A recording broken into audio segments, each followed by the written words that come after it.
হাজবেন্ডের ডিউটির কারণে আজ সারাটা দিন সে ফিরতে পারবে না। ভাবছি রান্না বান্নার আর ঝামেলা করবো না, দুপুরবেলাটা আমি আর ছেলে ওই সিদ্ধ ভাত করে খেয়ে নেব। ছেলেকে বলি, বাবু সিদ্ধ ভাত রান্না করছি, তোমায় কি একটি অমলেট বানিয়ে দেবো?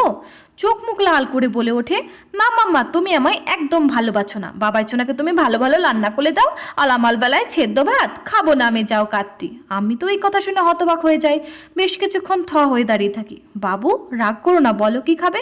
না মাম্মা, আমি খাবোই না। বাবাই ছোনা বালি থাকলে তুমি কত কিছু রান্না করো, আর না থাকলে তুমি সেদ্ধ ভাত করো। আমার জন্য কি ভালো কিছু রান্না করতে পারলো না? হ্যাঁ, কিন্তু রান্না করে তো আমরা তিনজনেই খাই, বাবাই সোনাকে তো আর একা দিই না। তবে আজ তুমি রান্না করছো না কেন? ভেবে দেখলাম ছেলে কিন্তু ঠিকই বলছে।